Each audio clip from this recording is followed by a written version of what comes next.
आरव हमेशा ये सोचता था कि जीवन की शुरुआत कैसे हुई होगी।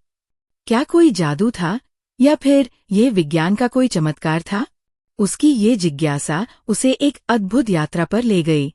एक रात जब वह अपनी किताबों के बीच खोया हुआ था, अचानक एक रहस्यमयी प्रकाश प्रकट हुआ। देखते ही देखते आरव एक विशाल महासागर में पहुंच गया। लेकिन यह कोई साधारण महासागर नहीं था। यह पृथ्वी के करोड़ों साल पहले का महासागर था। उसके चारों ओर बुलबुले उठ रहे थे और छोटे छोटे सूक्ष्म जीव, माइक्रोऑर्गेनिजम्स, पानी में तैर रहे थे। तभी एक आवाज आई, स्वागत है आरव, तुम अब जीवन के आरंभिक युग में हो।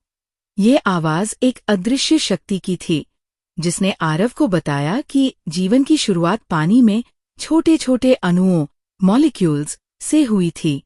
आरव ने देखा कि कैसे अमीनो एसिड्स आपस में मिलकर प्रोटीन बना रहे थे और धीरे धीरे सरल कोशिकाएं, सेल्स, विकसित हो रही थी।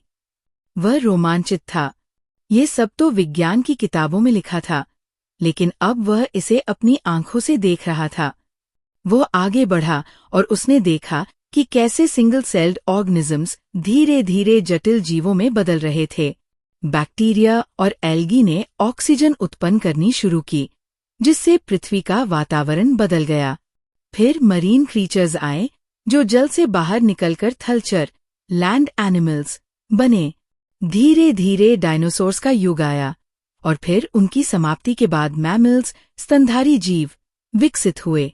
आरव ये सब देखकर चकित था कि कैसे एक छोटा सा जीवन अरबों वर्षों में इतना विकसित हो गया कि आज इंसान तक आ पहुंचा। अचानक एक तेज रोशनी चमकी और आरव अपनी किताबों के बीच वापस था। लेकिन अब वह समझ चुका था कि जीवन एक लंबी और जटिल यात्रा है, जिसमें हर चरण विज्ञान और प्रकृति के अद्भुत रहस्यों से भरा है। सीख: जीवन एक संयोग नहीं, बल्कि अरबों वर्षों के विकास का परिणाम है। हमें इसे समझना और इसकी कद्र करनी चाहिए।